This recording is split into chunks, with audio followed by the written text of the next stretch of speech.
Friends, welcome back to our channel.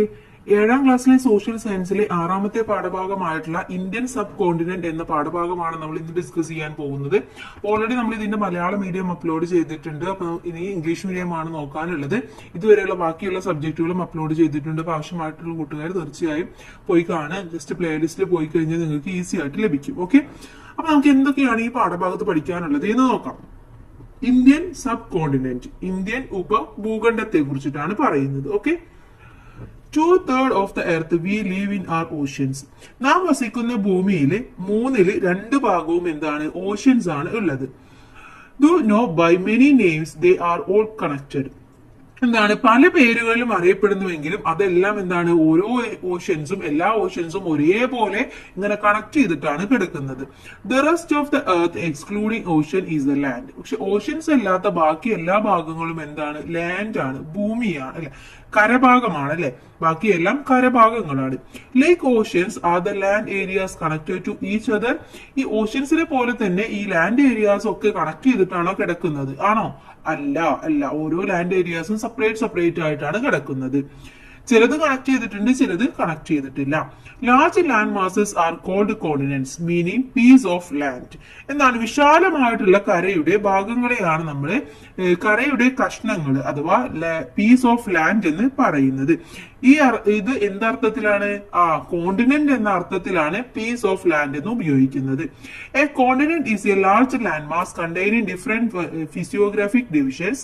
V can see many land forms like tall mountains, expansive plains, vast desert, plateaus etcetera. എന്താണ്? ഈ ഒരു ഓരോ continent എന്ന് പറയുന്നത് different ആയിട്ടുള്ള physiographic divisions ആണുള്ളത്. എല്ലാം ഒരേപോലെയാണ്? അല്ല. ഓരോ സ്ഥലത്തും ഡിഫറെന്റ് ആയിട്ടുള്ള മൗണ്ടെയിൻസ് ഉണ്ട്, അതുപോലെ തന്നെ പ്ലെയിൻസ് ഉണ്ട്, ഡെസേർട്ട് ഉണ്ട്, പ്ലാറ്റൂസ് ഉണ്ട്, എല്ലാം ഉണ്ട്. എല്ലാം ഒരേ രീതിയിലുള്ള ഒരു സ്ഥലമല്ല കോണ്ടിനെന്റ് എന്ന് പറയുന്നത് എന്ന് നമ്മൾ മനസ്സിലാക്കുക. Okay, then list the different continents by observing the map given and globe. Find the continent in which our country is located. നമ്മളുടെ അടുത്ത് ഏതൊക്കെ കോണ്ടിനെന്റ്സ് ആണ് ഉള്ളത് എന്ന് ഒന്ന് ഒബ്സർവ് ചെയ്യാനാണ് പറഞ്ഞിട്ടുള്ളത്. ഏതൊക്കെയാണ് മക്കളെ continents? Asia, Africa, north America, south America, Antarctica, Europe, Australia. ഒന്നും കൂടെ പറയാം. Asia, Africa, north America, south America, Antarctica, Europe, Australia. Find the continent in which our country is located. നമ്മുടെ ഇന്ത്യ ലൊക്കേറ്റ് ചെയ്തിരിക്കുന്നത് എവിടെയാണ്? ഏഷ്യ എന്ന കോണ്ടിനെന്റിലാണ്. Okay, Asia കോണ്ടിനെന്റിലാണ്. ഇനി അടുത്തത് sub കോണ്ടിനെന്റിനെ കുറിച്ചിട്ടാണ് പറയുന്നത്. ഉപഭൂഖണ്ഡങ്ങളെ കുറിച്ചിട്ടാണ് പറയുന്നത്. Subcontinents are large continental areas which diverse physiographic divisions and climate as in continent. അഥവാ ഭൂഖണ്ഡങ്ങളിലേതുപോലെ തന്നെ വൈവിധ്യമാർന്ന ഭൂപ്രകൃതി വിഭാഗങ്ങളും കാലാവസ്ഥയുമുള്ള ഒരു വിശാലമായിട്ടുള്ള ഭൂഖണ്ഡമാണ് ഉപഭൂഖണ്ഡങ്ങൾ അല്ലെങ്കിൽ സബ് കോണ്ടിനെന്റ് എന്ന് പറയുന്നത്. The Pamir Plateau geographically separates the southern part of Asia continent from the other parts. അഥവാ പാമീർ പ്ലാറ്റൂസ് ആണ് എന്ത് ചെയ്യുന്നത്? ഏഷ്യ ഭൂഖണ്ഡത്തിന്റെ തെക്കുഭാഗത്തെ ഇതര ഭാഗങ്ങളിൽ നിന്നും ഭൂമിശാസ്ത്രപരമായിട്ട് വേർതിരിക്കുന്നത്. The topography of Indian subcontinent consists of high mountains peak, vast plains, desert regions, plateaus formed of hard rocks, coastal plains and island. നമ്മൾ മനസ്സിലാക്കേണ്ടത്, നമ്മൾ പറഞ്ഞു ഭൂമിശാസ്ത്രപരമായിട്ടുള്ള ഓരോ പ്രത്യേകതകൾക്ക് അനുസരിച്ചിട്ടാണ് ഓരോ സബ് കോണ്ടിനെന്റ് ആയിട്ട് തിരിച്ചിട്ടുള്ളത്, അല്ലെ. അപ്പൊ നമ്മുടെ ഇന്ത്യൻ കോണ്ടിനെന്റ് എന്ന് പറയുന്നത് ഉന്നതമായ പർവ്വത ശിഖരങ്ങളും വിശാലമായ സമതലങ്ങളും മരുഭൂമി പ്രദേശങ്ങളും അതുപോലെ തന്നെ ഹാർഡ് റോക്സ്, വളരെ കാഠിന്യമേറിയ റോക്സ്, ഇത്തരം കാര്യങ്ങളൊക്കെ, തീര സമതലങ്ങൾ, പ്ലാറ്റൂസ്, ഇതെല്ലാം ഉൾപ്പെടുന്നതാണ് നമ്മുടെ ഇന്ത്യൻ ഉപഭൂഖണ്ഡത്തിന്റെ ജോഗ്രഫിക്കൽ ഫീച്ചേഴ്സ് എന്ന് പറയുന്നത്. ഓക്കെ, ഇതെല്ലാം കൂടി ഇൻക്ലൂഡ് ചെയ്തിട്ടുള്ളതാണ് നമ്മുടെ ഇന്ത്യൻ സബ് കോണ്ടിനെന്റ് എന്ന് പറയുന്നത്. ഇനി the Pamir knot known as the roof of the world. ഈ പാമീർ നോട്ടിനെ, ഈ പാമീർ പീഠഭൂമിയെയാണ് നമ്മൾ എന്ത് പറയുന്നത്? റൂഫ് ഓഫ് ദ വേൾഡ് എന്ന് അറിയപ്പെടുന്നത്. Is the meeting point of Tian Shan. എന്താണ് ഇത്? ടിയാൻ ഷാൻ അതുപോലെ തന്നെ കാരക്കോരം, കുൻലും, ഹിന്ദുക്കുഷി, ഈ മൗണ്ടെയിൻ റീജിയൻസിനെയൊക്കെ സെപ്പറേറ്റ് ചെയ്യുന്നതും ഈ ഒരു അതിന്റെയൊക്കെ ഒരു എന്താ പറയുക ഒറിജിൻ എന്ന് പറയുന്നത് ഈ ഒരു പാമിർ നോട്ടിലാണ്. Okay, the Indian subcontinent is bordered by the Himalayans on the north. നോർത്തിൽ എന്ന് പറയുന്നത് ഇന്ത്യൻ സബ് കോണ്ടിനെന്റിലെ നോർത്ത് എന്ന് പറയുന്നത് ഹിമാലയയും the Arakan range on the east എന്ന് പറയുന്നത് ആരക്കാൻ റേഞ്ചും അതുപോലെ Hindu Kush range on the west എന്ന് പറയുന്നത് ഹിന്ദുകുഷ് റേഞ്ചും the southern boundary of the Indian subcontinent is the Indian Ocean ആണ് അതിന്റെ സദേൺ ബൗണ്ടറി എന്ന് പറയുന്നത്. ഓക്കെ, അപ്പൊ ഇതെല്ലാമാണ് ഇതിലൂടെ ഇന്ത്യൻ സബ് കോണ്ടിനെന്റിന്റെ ലൊക്കേഷൻ എന്ന് പറയുന്നത്. The Indian ocean is the only ocean named after A country. എന്നാൽ ഒരു കൺട്രിയുടെ പേരിൽ അറിയപ്പെടുന്ന ആകെ ഒരു ഓഷ്യനേ ഉള്ളൂ, അതാണ് ഇന്ത്യൻ ഓഷ്യൻ എന്ന് പറയുന്നത്. Identify the countries that belong to Indian subcontinent from the given map. മാപ്പ് നോക്കിയിട്ട് നിങ്ങൾ ഏതൊക്കെയാണ് ഇന്ത്യയുടെ സബ് കോണ്ടിനെന്റ് എന്ന് മനസ്സിലാക്കാനാണ് പറഞ്ഞിട്ടുള്ളത്. ഏതൊക്കെയാണ്? ഇനി ദഹിച്ച ആഹാര പദാർത്ഥങ്ങളിൽ നിന്ന് പോഷക ഘടകങ്ങളുടെ ആഗിരണത്തിന് ശേഷം പറയാം. അപ്പൊ അടുത്തൊരു സ്റ്റേജ് എന്ന് പറയുന്നത് വൻകുടലിലെ ചിത്രം കൊടുത്തിട്ടുണ്ട്. നേരെ ആ ഒരു പോഷകങ്ങളും കാര്യങ്ങളൊക്കെ എടുത്തിട്ട് ബാക്കിയുള്ള അവശിഷ്ടങ്ങൾ ഇന്ത്യൻ സബ് കോണ്ടിനെന്റ് വൻകുടലിൽ വെച്ച് ഭാഗത്തുള്ള ജലനിരകൾ ലവണങ്ങളും ആവശ്യാനുസരണം ആഗിരണം ചെയ്യപ്പെടുന്നു. തുടർന്ന് മലാശയത്തിൽ സംഭരിക്കപ്പെടുന്ന ഈ ലവണാവശിഷ്ടങ്ങൾ മലദ്വാരത്തിലൂടെ പുറന്തള്ളപ്പെടുന്നു. ഈ പുറന്തള്ള പ്രക്രിയയാണ് മലവിസർജനയുടെ പോഷണത്തിന്റെ 5ാം ഘട്ടം എന്ന് പറയുന്നത്. ഓക്കെ, അപ്പൊ ഇങ്ങനെയാണ് നമ്മുടെ ആഹാരം കഴിക്കുമ്പോൾ അതിലെ ഓരോ ഘടകങ്ങളും മാറുന്നതും ഓരോന്ന് ശരീരം അബ്സോർബ് ചെയ്യുന്നതും അത് നമ്മൾ മനസ്സിലാക്കാൻ പാകിസ്ഥാൻ പോഷണത്തിന്റെ ഫ്ലോ ചാർട്ട് പൂർത്തിയാക്കാൻ ആഹാരം സ്വീകരിക്കാൻ പിന്നെന്താണ് most of the high peaks ദഹനമാണ്. ദഹനം നടക്കുന്നു, അത് കഴിഞ്ഞാൽ ആഗിരണം നടക്കുന്നു, അത് കഴിഞ്ഞാൽ സ്വാംശീകരണം നടക്കുന്നു, അത് കഴിഞ്ഞാൽ വിസർജനം നടക്കുന്നു. ഓക്കെ, ഒന്നുകൂടെ പറയാം. ആഹാരം സ്വീകരിക്കൽ, ദഹനം, ആഗിരണം, നമ്മുടെ സ്വാംശീകരണം. ഹിമാലയൻ പർവ്വതനിരകൾക്ക് സൗത്ത് ആയിട്ടുള്ള ഭാഗങ്ങൾ എന്ന് പറയുന്നത് വളരെ വാസ്റ്റ് ആയിട്ടുള്ള പ്ലെയിൻ സമതല പ്രദേശങ്ങളാണ്.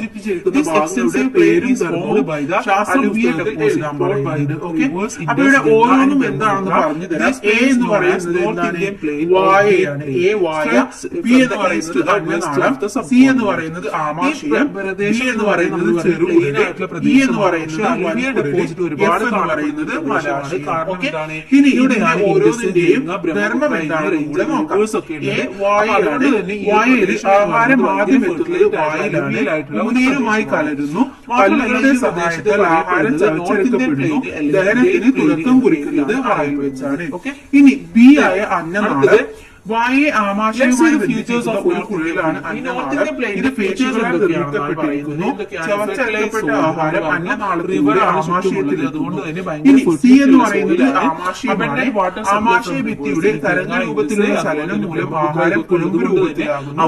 ആമാശയ ഭിത്തിയിൽ കാണുന്ന ഗ്രന്ഥികൾ ഉൽപ്പാദിപ്പിക്കുന്ന ആമാശയ രസം ദഹനത്തെ സുഗമമാക്കുന്നു.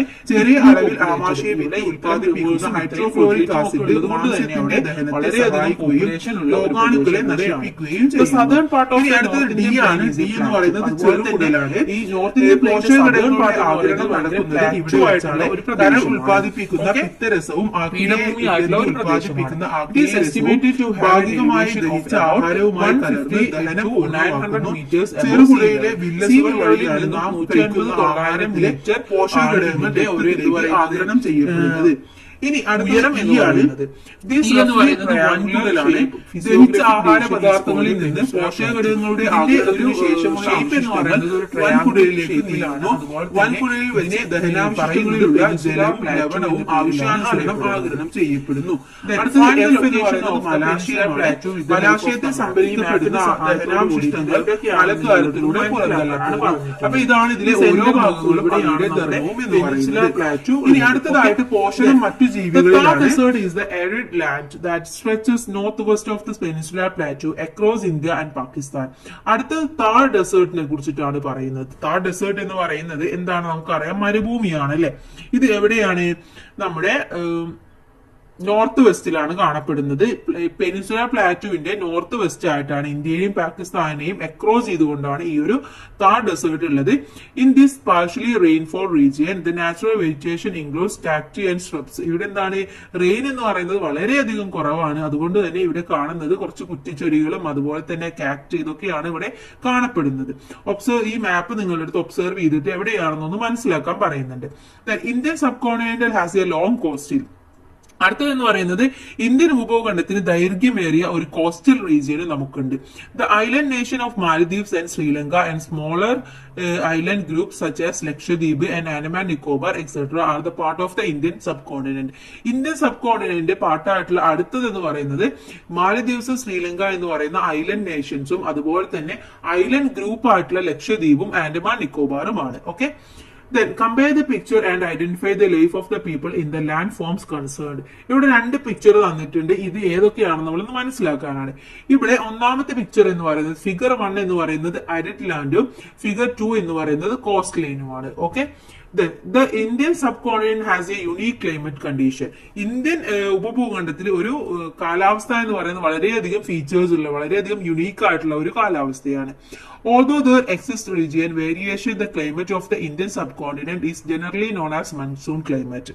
നമുക്കറിയാം നമ്മുടെ കാലാവസ്ഥയിൽ പ്രാദേശികമായിട്ടുള്ള ഒരുപാട് വൈവിധ്യങ്ങൾ അല്ലെങ്കിൽ വേരിയേഷൻസ് ഒക്കെ ഉണ്ടെങ്കിൽ പോലും ഇന്ത്യൻ ഉപഭൂഖണ്ഡത്തിലെ കാലാവസ്ഥ എന്ന് പറയുന്നത് പൊതുവെ അറിയപ്പെടുന്നത് എന്താണ്? മൺസൂൺ ക്ലൈമറ്റ് എന്നാണ് അറിയപ്പെടുന്നത്.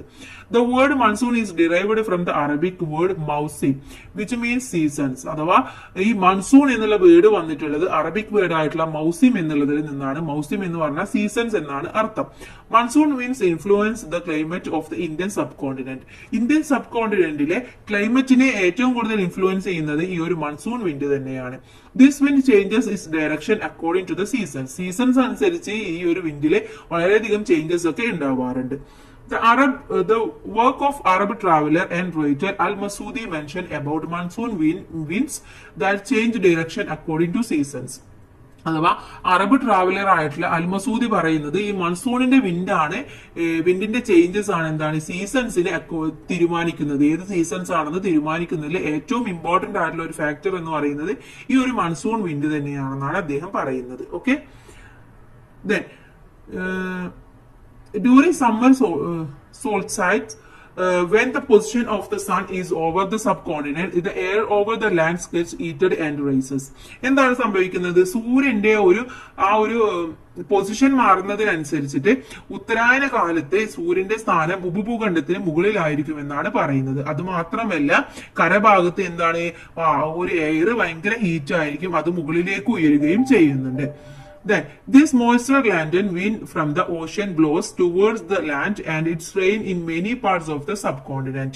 അത് മാത്രമല്ല ഇത് ഇന്ത്യയുടെ സബ് കോണ്ടിനെന്റിൽ പലയിടത്തേക്കും പോകുകയും അവിടെ കാറ്റ് വീശുകയും മഴ ലഭിക്കുകയും ഒക്കെ ചെയ്യുന്നുണ്ട്. During the month of the May and June the south westerly winds blowing from the Indian Ocean to the Indian subcontinent causes a widespread rainfall.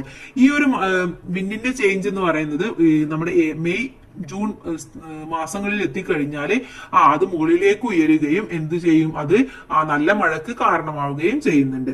During the winter solstice when the position of the sun is over the Indian Ocean, the air over the sea gets heated and rises and the wind blows here from the north.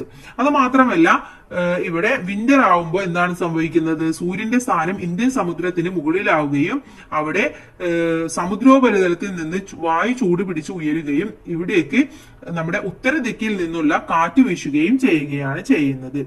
Then as the wind blowing from the northeast of the southeast during the September and October are generally dry. ഈ ഒരു വിൻഡിന്റെ ഈ ഒരു മാറ്റം എന്ന് പറയുന്നത് October September മന്തിൽ വളരെയധികം വരണ്ട ഒരു കാലാവസ്ഥയിലേക്ക് നയിക്കുകയും the amount of rainfall will be less. Rain എന്ന് പറയുന്നത് വളരെ ചെറിയ രീതിയിലേക്ക് മാറുകയും ചെയ്യുന്നു. But the absorption of the water vapor from the Bay of Bengal leads to widespread rainfall over the eastern coast of peninsula. അത് മാത്രമല്ല ഈ നമ്മുടെ ബേ ഓഫ് ബംഗാളിൽ ഈ ഒരു വാട്ടർ വേപ്പർ അബ്സോർബ് ചെയ്യുകയും അത് എന്ത് ചെയ്യുകയും ചെയ്യുന്നു? ആ ഒരു ഈസ്റ്റേൺ കോസ്റ്റ് ഓഫ് പെനിൻസുലയിലേക്ക് നല്ല ഒരു റെയിൻഫോൾ കൊണ്ടുവരികയും ചെയ്യുന്നുണ്ട്. Don't you understand that the Indian sub-oceans does not receive the same amount of rainfall everywhere? അപ്പൊ നമുക്ക് മനസ്സിലായി നമ്മുടെ ഇന്ത്യൻ സബ് കോണ്ടിനെന്റിൽ തന്നെ എല്ലായിടത്തും ഒരേ രീതിയിലല്ല മഴ പെയ്യുന്നത് അല്ലെ, പല രീതിയിലാണ്. കാരണം എന്താണ്? ഈ ഒരു മൂവ്മെന്റിന്റെ ഇതനുസരിച്ചിട്ട് ഓരോ ഭാഗത്തും ഭാഗത്തും ഓരോ രീതിയിലായിരിക്കും റെയിൻഫോൾ ലഭിക്കുന്നത്. Let's see the factors that influence climate of an area. ഒരു പ്രദേശത്തെ ക്ലൈമറ്റിനെ ഇൻഫ്ലുവൻസ് ചെയ്യുന്ന ഫാക്ടേഴ്സ് എന്ന് പറയുന്നത് എന്തൊക്കെയാണ്? അവിടുത്തെ ലാറ്റിറ്റ്യൂഡ്, അവിടുത്തെ ഓൾട്ടിറ്റ്യൂഡ്, അതുപോലെ തന്നെ physiography, approximately to ocean, wind. ഇതൊക്കെയാണ് പ്രധാനമായിട്ടും ഒരു പ്രദേശത്ത് അവിടുത്തെ ക്ലൈമറ്റ് എത്രത്തോളം എങ്ങനെയാണെന്ന് മനസ്സിലാവുന്നത്, എങ്ങനെയാണ് മാറ്റം വരുന്നത് എന്നത് ഈ ഒരു ഫാക്ടേഴ്സിനെ അനുസരിച്ചിരിക്കും. The climatic experience are different on either side of Tropic of Cancer and important latitude. The northern part of the Tropic of Cancer experiences temperature climate, while the southern part has tropical climate. എന്താണ് ഈ tropic of Cancer എന്ന് പറയുന്നത്? ഏറ്റവും major ആയിട്ടുള്ള ഒരു latitude ആണ്. അതാണ് Indian sub കോണ്ടിനെന്റിലൂടെ കടന്നു പോകുന്നത്. അതാണ് ട്രോപ്പിക് ഓഫ് ക്യാൻസർ എന്ന് പറയുന്നത്.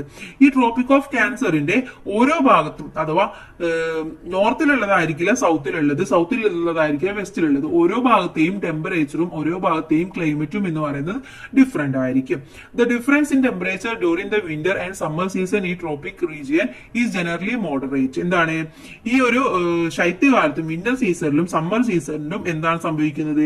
അവിടുത്തെ ടെമ്പറേച്ചർ എന്ന് പറയുന്നത് പൊതുവെ ഒരു മിതമായിട്ടുള്ള രീതിയിലായിരിക്കും. But the difference is generally greater in the temperature regions. പക്ഷെ ചില ഭാഗങ്ങളിൽ എന്ത് ചെയ്യുന്നുണ്ട്? ടെമ്പറേച്ചർ വളരെയധികം കൂടുതലായിട്ടും കാണപ്പെടുന്നുണ്ട്. Read a few sentences of the letter written by Diya, student of Government Model Residential School, Munnar, to her sister in Thiruvananthapuram. ഇവിടെ എന്താണ്? മൂന്നാർ ഗവൺമെന്റ് മോഡൽ റെസിഡൻഷ്യൽ സ്കൂളിൽ പഠിക്കുന്ന ദിയ തിരുവനന്തപുരത്തെ തന്റെ വീട്ടിലേക്ക് എഴുതിയ ഒരു കത്താണ് ഇവിടെ തന്നിട്ടുള്ളത്. ഇത് കൂട്ടുകാരെ വായിച്ചു നോക്കുക. എന്താണ്? ഒരു ക്ലൈമറ്റ് ഡിഫറൻസ് ആണ് ഇതിൽ പറയുന്നത്. കൂട്ടുകാർ വായിച്ചു നോക്കുക കേട്ടോ. Then, have you ever thought by places like Munnar and Ooty experience cold climate? എന്താണ് നിങ്ങൾക്കറിയോ എന്തുകൊണ്ടാണ് മൂന്നാർ, ഊട്ടി എന്ന പ്രദേശങ്ങളിലൊക്കെ വളരെ കോൾഡ് തോന്നാനുള്ള കാരണം എന്താണ്? Don't you remember that in the last chapter we studied about the normal lapse rate? നമ്മൾ എന്ത് പഠിച്ചു? കഴിഞ്ഞ ചാപ്റ്ററിൽ പഠിച്ചിട്ടുണ്ടായിരുന്നു എന്താണ് നോർമൽ ലാപ്സ് റേറ്റ് എന്നൊക്കെ പഠിച്ചിട്ടുണ്ടായിരുന്നു. എന്താണ് നമുക്കറിയാം? ട്രോപ്പിക് ഓഫ് ക്യാൻസറിലാണുള്ളത്. ട്രോപ്പിക് ഓഫ് ക്യാൻസർ എന്ന് പറയുന്നത് ഒരു 165 മീറ്റർ മുകളിലേക്ക് പോകും തോറും 1 ഡിഗ്രി സെൽഷ്യസ് കുറഞ്ഞു വരികയാണ്. അപ്പോ ഊട്ടി, മൂന്നാർ എന്നൊക്കെ പറയുന്നത് ഹൈ റീജിയൻ ആണ്. അവിടെ എന്ത് സംഭവിക്കും? അവിടെ ഉയരം കൂടുന്തോറും നമുക്ക് ഈ ഒരു താപനില കുറഞ്ഞു വരുന്നതായിട്ട് കാണാം. അതുകൊണ്ടാണ് നമുക്ക് അവിടെ കോൾഡ് ഫീൽ ചെയ്യുന്നത് എന്നൊക്കെ നമ്മൾ കഴിഞ്ഞ ചാപ്റ്ററിൽ പഠിച്ചിട്ടുണ്ടായിരുന്നു അല്ലെ. Then, physiography is another important fact that influence climate. എന്താണ് അടുത്തതെന്ന് പറയുന്നത്? കാലാവസ്ഥയിൽ മറ്റൊരു പ്രധാനപ്പെട്ട ഒരു കാര്യമാണ് ഫിസിയോഗ്രഫി എന്ന് പറയുന്നത് അല്ലെ. അത് ഒരു പ്രദേശത്തെ ഫിസിയോഗ്രഫി അനുസരിച്ചിരിക്കും അവിടുത്തെ ക്ലൈമറ്റ് എന്ന് പറയുന്നത്. Moisture laden winds are obstructed by the mountains located against their direction resulting in rainfall. എന്താണ് ആ ഈർപ്പവാഹിയായ കാറ്റിന്റെ ദിശക്ക് അഭിമുഖമായിട്ട് എന്താണ് ഏത് മൗണ്ടെയിൻ ആണ് നിൽക്കുന്നത് അത് ആ കാറ്റിനെ തടഞ്ഞു നിർത്തുകയാണ് ചെയ്യുന്നത്. അപ്പോ അവിടെ മഴ ലഭിക്കും, മഴ കൂടുതൽ ലഭിക്കാനുള്ള കാരണമുണ്ടാകും. Kerala located in the western slopes of the Western Ghats receive heavy rainfall, while Tamil Nadu located in the eastern slopes get low rainfall. Have you understood the reason now? Such regions with low rainfall are generally known as rain shadow regions. അഥവാ നമ്മുടെ കേരളം എന്ന് പറയുന്നത് ഒരു western ഗാർഡ്സിന്റെ സ്ലോപ്പിലാണ് ഉള്ളത്. Okay, അഥവാ നമുക്ക് ഇവിടെ ചിത്രം നോക്കിക്കഴിഞ്ഞാൽ മനസ്സിലാവും ഇവിടെ വെസ്റ്റേൺ. അപ്പൊ കാറ്റ് ഇങ്ങോട്ട് പോകുമ്പോൾ ഈ ഒരു വെസ്റ്റേൺ ഇതെന്താ ചെയ്യുന്നത്? അത് നമ്മുടെ കാറ്റിനെ തടഞ്ഞു നിർത്തുകയും അവിടെയാണ് മഴ പെയ്യുന്നത്. അതിന്റെ നേരെ ഓപ്പോസിറ്റ് ആയിട്ടുള്ള തമിഴ്നാട്ടിൽ മഴ ലഭിക്കാതിരിക്കുന്നതും ഇതുകൊണ്ടാണ്. ഓക്കെ, ഇപ്പൊ നമുക്ക് അതിന്റെ കാരണം മനസ്സിലായി അല്ലെ. കാരണം കേരളം തമിഴ്നാടും ഒരു പർവ്വതനിരയുടെ അപ്പുറവും ഇപ്പുറവുമാണ് ഉള്ളത്. പക്ഷെ ഇപ്പുറത്തെ സൈഡിലുള്ള കേരളത്തിന് നല്ല മഴ ലഭിക്കുകയും അപ്പുറത്തെ സൈഡിലുള്ള തമിഴ്നാട്ടിൽ മഴ കുറയുകയും ചെയ്യുന്നത് ഇതുകൊണ്ടാണ്. When moisture laden winds blow parallel to the mountains range, wind passes without a precipitation because there are no barriers to obstruct. എന്താണ്? എന്നാൽ പർവ്വതനിരകൾക്ക് സമാന്തരമായി ഈർപ്പവാഹിയായ കാറ്റ് വീശുന്ന ഇടങ്ങളിൽ തടസ്സമില്ലാത്തതിനാൽ നല്ല മഴ ലഭിക്കുകയും അപ്പുറത്തെ ഭാഗത്ത് മഴ പെയ്യാതെ കടന്നു പോവുകയും ചെയ്യുന്നു. This is the reason behind the desertification of the region comprising Aravalli range of Rajasthan. രാജസ്ഥാനിലെ ആരവല്ലി മരനിലകൾ ഉൾപ്പെടുന്ന പ്രദേശം മരുഭൂമിയായി മാറിയതിന് പിന്നിലെ ഒരു കാരണം എന്ന് പറയുന്നത് ഇത് തന്നെയാണ്. Areas in close proximity to ocean experience humid rains and areas far away from the ocean experience a relatively dry climate. അഥവാ സമുദ്രത്തോട് ചേർന്ന് കിടക്കുന്ന പ്രദേശങ്ങളിൽ വളരെ ആയിട്ടുള്ള ഹ്യൂമിഡ് ആയിട്ടുള്ള ഒരു ക്ലൈമറ്റ് ആയിരിക്കും. സമുദ്രത്തിൽ നിന്നും ഏറെ അകലെ സ്ഥിതി ചെയ്യുന്ന പ്രദേശങ്ങളിൽ താരതമ്യേന എന്തായിരിക്കും, ഡ്രൈ ആയിട്ടുള്ള ഒരു ക്ലൈമറ്റും ആയിരിക്കും അനുഭവപ്പെടുന്നത്. The direction of the wind and the amount of moisture in it influence the climate. കാറ്റിന്റെ ദിശയും അതിലെ ജലാംശത്തിന്റെ അളവും കാലാവസ്ഥയെ വളരെയധികം സ്വാധീനിക്കുന്നുണ്ട്. Do these region difference in physiography and climate create any difference in the life of the people. ഇത്തരത്തിലുള്ള ഫിസിയോഗ്രഫിയിൽ ഉണ്ടാവുന്ന മാറ്റവും കാലാവസ്ഥയിൽ അനുഭവപ്പെടുന്ന ഇത്തരത്തിലുള്ള വ്യത്യാസങ്ങളും അവിടുത്തെ ജനങ്ങളുടെ ജീവിതത്തെ ബാധിക്കുന്നുണ്ടോ എന്നാണ് ചോദിച്ചിട്ടുള്ളത്. ഉണ്ടല്ലേ, തീർച്ചയായിട്ടും ബാധിക്കുന്നുണ്ട്. കാരണം ക്ലൈമറ്റ് അനുസരിച്ചിട്ടാണ് നമ്മളുടെ ഭക്ഷണ രീതി, നമ്മുടെ ജീവിത രീതി, നമ്മുടെ ഡ്രസ്സ് എല്ലാം ക്ലൈമറ്റ് അനുസരിച്ചിട്ടും അതുപോലെ തന്നെ ഫിസിയോഗ്രഫിക്കൽ കണ്ടീഷൻ അനുസരിച്ചിട്ടുമാണ് നമ്മൾ സെലക്ട് ചെയ്യാറുള്ളത്. Then are the food habits of the people of the North and South India the same? North ഇന്ത്യയിലെയും സൗത്ത് ഇന്ത്യയിലെയും പീപ്പിൾസ് കഴിക്കുന്ന ഫുഡ് എന്ന് പറയുന്നത് സെയിം ആണോ? അല്ല. Is the dressing style of the people of Kashmir at the same that part of the Tamil Nadu? തമിഴ്നാട്ടിലെയും കാശ്മീരിലെയും ജനങ്ങളുടെ ഡ്രസ്സിംഗ് സ്റ്റൈൽ എന്ന് പറയുന്നത് സെയിം ആണോ? അല്ല, അല്ലെ, രണ്ടും ഡിഫറൻസ് ഉള്ളതാണ്. R the major crops cultivated in the western guards and north Indian planes in the same? അഥവാ നോർത്ത് ഇന്ത്യയിലെയും വെസ്റ്റേൺ ഗാർഡ്സിലെയും അതുപോലെ തന്നെ നോർത്ത് ഇന്ത്യയിലെയും ഒരേ ക്രോപ്സ് ആണ് അവർ കൾട്ടിവേറ്റ് ചെയ്യുന്നത്? അല്ല, രണ്ടും രണ്ട് തരത്തിലുള്ളതാണ്. അല്ലെ, അഥവാ നമ്മുടെ ക്ലൈമറ്റ് അനുസരിച്ചിട്ടും നമ്മുടെ ഫിസിയോഗ്രഫിക്കൽ കണ്ടീഷൻ അനുസരിച്ചും നമ്മുടെ എല്ലാത്തിലും ചേഞ്ചസ് വരുത്താറുണ്ട്. ഇവിടെ നോക്കൂ, ഇത് കാർഡമം കൾട്ടിവേഷൻ ആണ്, ഒന്ന് വീൽഡ് ഫീൽഡ് ആണ്. വീൽഡ് ഫീൽഡ് ആണ് നമ്മൾ നോർമലി നോർത്ത് ഇന്ത്യയിലേക്കൊക്കെ പോകുമ്പോൾ കാണാറുള്ളത്. പക്ഷേ ഈ ഒരു കാർഡമം എന്ന് പറയുന്നത് സൗത്ത് ഇന്ത്യയിലേക്ക് വരുമ്പോൾ ഈ ഒരു ഏലക്ക കൃഷിയൊക്കെ കൂടുതലായിട്ട് കാണാറുണ്ട്. Then the agriculture, food, housing, clothing, ritual celebrations, etc. of the people in each area since an accordance with the physiography and climate of that region. ഓരോ പ്രദേശത്തിലെയും ഭൂപ്രകൃതി, കാലാവസ്ഥ എന്നിവയ്ക്ക് അനുസരിച്ചിട്ടാണ് അവിടങ്ങളുടെ ജനങ്ങളുടെ കൃഷി, ആഹാരം, പാർപ്പിടം, വസ്ത്രം, ആചാരം, ആഘോഷങ്ങൾ എന്നിവയൊക്കെ ക്രമപ്പെടുത്തിയിട്ടുള്ളത്. കാരണം അവിടുത്തെ ഓരോ കണ്ടീഷൻസ് അനുസരിച്ചിട്ടാണ് ഓരോരുത്തരും ഓരോ കാര്യങ്ങൾ ചെയ്യുന്നത്. ഇപ്പൊ തണുപ്പ് പ്രദേശത്ത് പോയിട്ട് നമുക്ക് ചൂടുള്ള പ്രദേശത്ത് കാണിക്കുന്ന പോലെ വസ്ത്രം ഇട്ടിട്ടോ അല്ലെങ്കിൽ വേറെ ഒന്നും നമുക്ക് ചെയ്യാൻ പറ്റില്ല. കാരണം നമ്മുടെ ബോഡി അതിനൊന്നും ഇതാവില്ല, അല്ലെ. ഇപ്പൊ നമ്മൾ കാശ്മീരിൽ പോയി കഴിഞ്ഞാൽ നോർമലി നമ്മൾ സമ്മറിൽ ഇടുന്ന ഡ്രസ് ഇട്ട് പോയി കഴിഞ്ഞാൽ അവസ്ഥ എന്തായിരിക്കും? നമുക്ക് പറ്റുമോ? ഇല്ല, നമ്മുടെ ബോഡിക്ക് അത് വളരെയധികം കൂളായിരിക്കും, അല്ലെ. അപ്പൊ അതുകൊണ്ട് അത് നമുക്ക് ചെയ്യാൻ പറ്റില്ല. അപ്പോൾ ഓരോ പ്രദേശത്തിലെയും ക്ലൈമറ്റ് അനുസരിച്ചിട്ടും അവിടുത്തെ ഭൂപ്രകൃതി അനുസരിച്ചിട്ടുമാണ് നമ്മൾ എല്ലാ കാര്യങ്ങളും ചെയ്യുന്നത് എന്ന് മനസ്സിലാക്കാം. As the majority of the people in India R engaged in agriculture, the fluctuations in rainfall distribution have A significant influence on people lives. അഥവാ ഇന്ത്യയിൽ എന്ന് പറയുന്നത് ഭൂരിപക്ഷം ജനങ്ങൾ എന്താണ്, കൃഷി ചെയ്യുന്ന ആളുകളാണ്. പക്ഷെ മഴയിലുണ്ടാവുന്ന ഡിസ്ട്രിബ്യൂഷനിലെ ഏറ്റക്കുറച്ചിലുകൾ അവിടുത്തെ ജനജീവിതത്തെ വളരെയധികം സ്വാധീനിക്കുന്നുണ്ട്. While extensive cultivation in practice in heavy rainfall areas, many regions are yet rendered unfit for cultivation due to water scarcity. അതുകൊണ്ട് തന്നെ നമുക്കറിയാം, ചില പ്രദേശത്ത് നല്ല മഴ ലഭിക്കും, ചില പ്രദേശത്ത് തീരെ മഴ ലഭിക്കില്ല. അപ്പൊ അവിടെ എന്താണ്, തീരെ മഴ ലഭിക്കാത്ത പ്രദേശത്ത് കൾട്ടിവേഷൻ ചെയ്തു കഴിഞ്ഞാൽ അവിടെ എന്തായിരിക്കും, വാട്ടർ സ്കേഴ്സിറ്റി, ജലം ലഭിക്കാത്ത ഒരു അവസ്ഥയിലേക്ക് മാറും. Crops grown also vary according to fluctuation in rainfall. Rice is the major cereal crop in region which heavy rainfall, while wheat in the region this way moderate rainfall.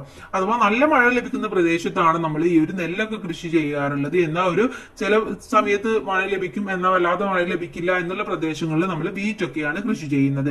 അഥവാ according to the physiographic condition we have to do the cultivation and everything.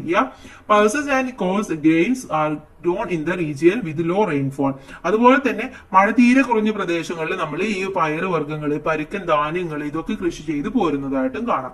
അഥവാ ഓരോ സ്ഥലങ്ങളിലെയും ഇതനുസരിച്ച് മഴക്കനുസരിച്ചിട്ടാണ് അവിടുത്തെ cultivation എന്ന് പറയുന്നത്. Table given below, താഴെ നമുക്കൊരു table തന്നിട്ടുണ്ട്. ഇതിൽ എന്തൊക്കെയാണുള്ളത്?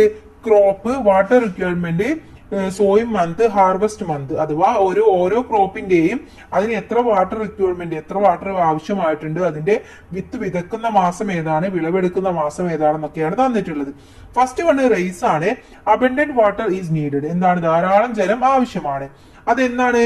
അത് ജൂണിലാണ് അത് സോവ് ചെയ്യുന്നത്. അതിന്റെ ഹാർവെസ്റ്റ് എന്ന് പറയുന്നത് സെപ്റ്റംബറിലാണ്. ഇനി അടുത്തത് വീറ്റ് ആണ്. Wheat moderate amount of water is needed. എന്താണ്, മിതമായ ആവശ്യത്തിലുള്ള അളവിലുള്ള വെള്ളമൊക്കെ മതി, കൂടുതൽ വെള്ളത്തിന്റെ ആവശ്യമില്ല. അത് ഒക്ടോബറിൽ വിത്ത് വിതക്കുകയും മാർച്ചിൽ അത് വിളവെടുക്കുകയും ചെയ്യുന്നു. ഇനി വാട്ടർ മെലൺ ആണ്. Water melon irrigation is needed in areas with sparse rainfall.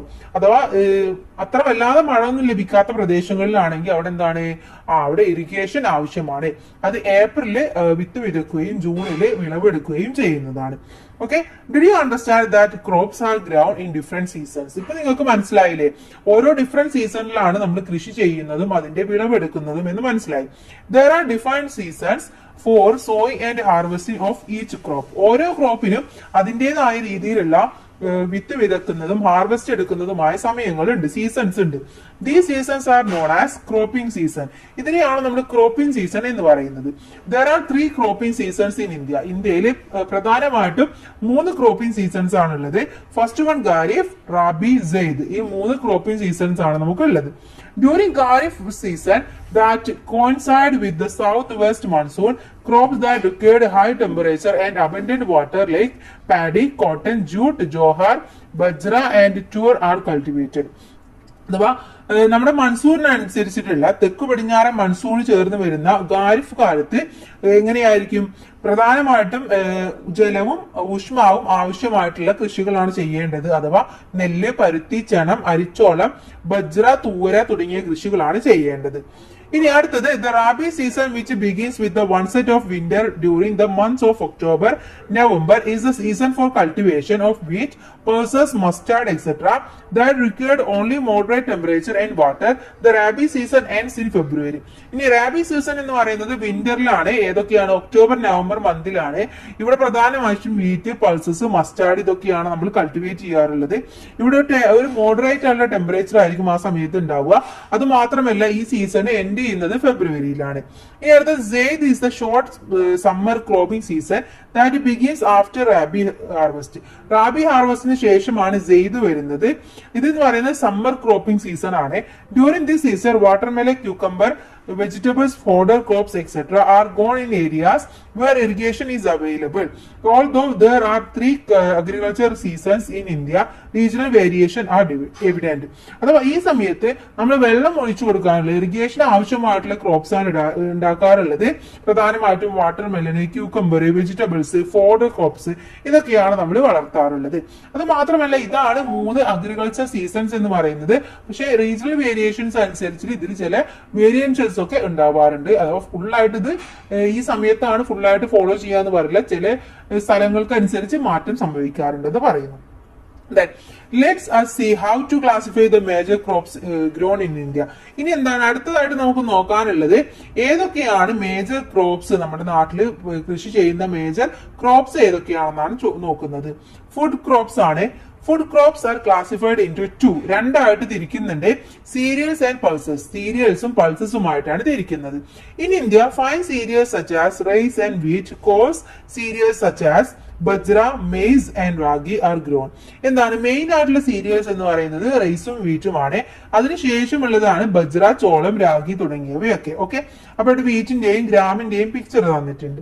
Gram and tur are the major pulses cultivated in India. ഇന്ത്യയിൽ പയറും തൂവരയുമാണ് പ്രധാനമായിട്ടും കൾട്ടിവേറ്റ് ചെയ്യുന്നത്. ഏതൊക്കെയാണ് ക്യാഷ് ക്രോപ്സ്, നാണ്യവിളകൾ ഏതൊക്കെയാണ്? The crops that are grown commercially on a large scale are called cash crops. These include sugar cane, tobacco, cotton, jute and oil seeds. എന്താണ് പ്രധാനമായിട്ടും വാണിജ്യാടിസ്ഥാനത്തിലുള്ളതാണ്, ഈ ഒരു കൊമേഴ്ഷ്യൽ ബേസിലുള്ളതാണ് ഈ ഒരു ക്യാഷ് ക്രോപ്സ് എന്ന് പറയുന്നത്. അതിലുള്ളത് ഷുഗർ കെയിന്, അതുപോലെ തന്നെ പുകയില, പരുത്തി, ചണം, എണ്ണക്കുരുക്കള് തുടങ്ങിയവയാണ്. ഇനി അടുത്തത് ഫൈബർ ക്രോപ്സ് ആണ്. Cotton and jute are major fibre crops in India. എന്താണ് പരുത്തിയും ചണയുമാണ് ഇന്ത്യയിലെ പ്രധാനമായിട്ടുള്ള ഫൈബർ ക്രോപ്സ് എന്ന് പറയുന്നത്. Fibre crops provide us with the fiber we need to make many things like fabrics, bags and snacks. എന്താണ് ഈ ബാഗുകൾ, ചാക്കുകൾ തുടങ്ങി നിരവധി വസ്തുക്കൾ ഉണ്ടാക്കാനും നിർമ്മിക്കാനും ആവശ്യമായിട്ടുള്ള നാരുകളാണ് ഈ ഒരു ഫൈബർ ക്രോപ്സിൽ ഉള്ളത്. നെക്സ്റ്റ് വൺ ഓയിൽ സീഡ്സ് ആണ്. Oil seeds are cultivated in produce edible oil. ഭക്ഷ്യ എണ്ണ ഉൽപ്പാദിപ്പിക്കാനായിട്ടുള്ളതാണ് നമ്മുടെ ഈ ഒരു ഓയിൽ സീഡ്സ് എന്ന് പറയുന്നത്. These include groundnut, rapeseed, mustard, soybean and sunflower. ഇതിൽ എന്തൊക്കെയാണുള്ളത്? നിലക്കടല, കടുക് വർണ്ണങ്ങൾ, സോയാബീൻ, സൂര്യകാന്തി, ഇതൊക്കെയാണ് ഇതിൽ ഇൻക്ലൂഡ് ചെയ്തിട്ടുള്ളത്. Apart from these other crops such as tea, coffee, rubber, spices and tubers are also cultivated in India. അതുപോലെ തന്നെ വേറെന്തൊക്കെയാണ്?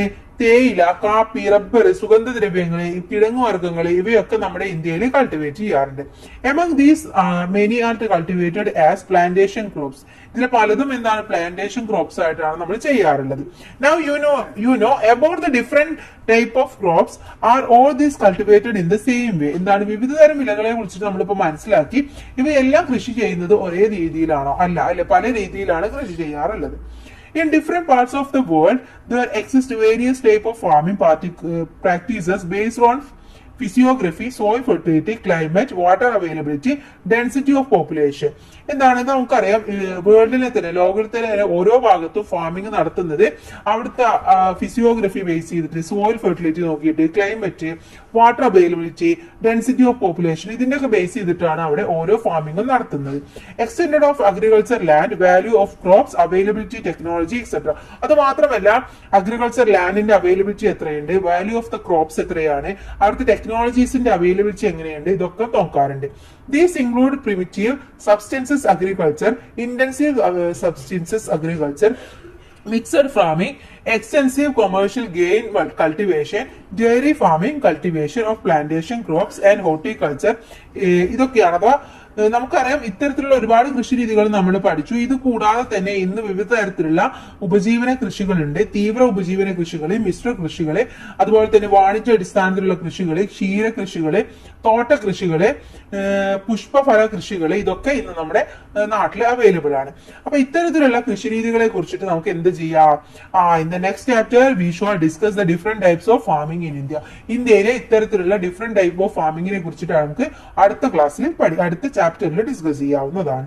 ഓക്കെ, അപ്പൊ ഇത്രയുമാണ് നമ്മുടെ ഈ ഒരു ചാപ്റ്റർ എന്ന് പറയുന്നത്. അപ്പൊ ഈ ചാപ്റ്റർ മൊത്തമായിട്ട് നമ്മൾ നോക്കി. ഇതിലെ ഇമ്പോർട്ടന്റ് ആയിട്ടുള്ള എല്ലാ കാര്യങ്ങളും നമ്മൾ പറഞ്ഞു, ആക്ടിവിറ്റീസും നോക്കി. ഇനി ഇതിലെ ഇമ്പോർട്ടന്റ് നോട്ട്സും കുറച്ച് ആക്ടിവിറ്റീസും കൂടെ നമ്മൾ ഉടൻ തന്നെ അടുത്ത വീഡിയോ അപ്ലോഡ് ചെയ്യുന്നതാണ്. അപ്പൊ എല്ലാ കൂട്ടുകാർക്കും താങ്ക് യു. അതുപോലെ തന്നെ ഇതിന്റെ എക്സ്റ്റെൻഡഡ് ആക്ടിവിറ്റീസും നിങ്ങൾ ചെയ്യുക. എല്ലാവർക്കും thank you. Thanks for watching.